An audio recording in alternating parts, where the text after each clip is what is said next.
وەزارەتە پێشمەرگە 68 پێشمەرگên گوتێ شەڕێلدیشی داعشێتە بریندار ببوون بێ مەبەستە چارەسەرکردنش شاند بۆ پایتەختە تورکیایê bajarê Enqera gotevahiya xerciya çareserkirinê û kirêya hatin û çûnê li destûyê hikûmeta Tirkiyeyê dibe.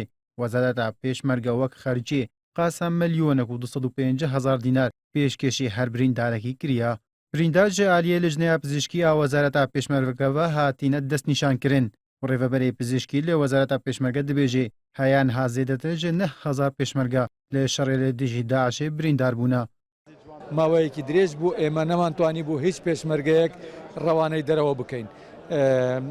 ژمارەی پێشمەرگەکانی بریندارمان کاوانەی پێویستیان بە دەرەوە بوو گەیشت بوو تقریبان 100 کەس هەندێکیان چارەسەر کرانەوە هەر لە ناوەوەی هەرێم ئێستاکانە نۆتمان هەیە ئەوە ئێستا 68 دەنێرینە وڵاتی تورکیا بۆ چارەسەری ئینشەڵڵا ئەوانەی مایش لە نزیک دەنێرینە وڵاتانی دی.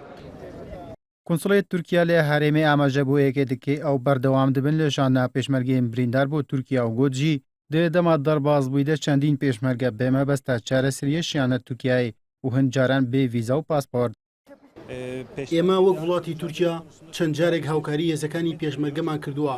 بریندارەکانمان بردووە لە نەخۆشخانەکانی تورکیا چارەسەرمان بۆ کردوون. هەندێک جار نە پاسپۆرت و نە فیزەیشان نەبووە، بەڵام کاراسانیمان بۆ کردوون بۆ ئەوەی لەسەر سنوورەکان و لە ڕێگەی فڕۆکەخانەکانەوە بگەنە وڵاتەکەمان بۆ چارەسەرکردن. هاوکاریەکانیشمان بەردەوام دەبێت.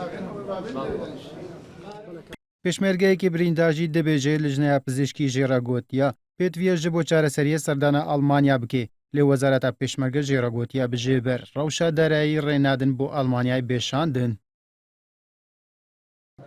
نەشتەرگەریەکم بۆ کرا لەوێ دکتۆرە بەڕێزەکان وتیان دەماری حەسەبە عیلاجی لێرە نییە پێویستت بە دەرەوەی وڵاتە سێ جاریش لە حیسابی خۆم چووم بۆ وڵاتی ئێران بۆ تاران لەوێش عیلاجم هەر نەبوو وتیان ئەڵمانیا باشە لیژنەکە بۆ ئەڵمانیای بۆ کردم بەڵام ئەوان دەڵێن ئیمکانیەتمان نییە و بریندارەکان زۆرن و لەبەر ئەو قەیرانەوە وەزعش بۆ تورکیای بەڕێمان دەکەن. Jê destpêka şerê Daişê ve heyan ha 9,000 pêşmerge birîndar bûne û ji wê hejmarê ji bo wergirtina çareseriyê 727 birîndar ji bo dervî welat hatine şandin.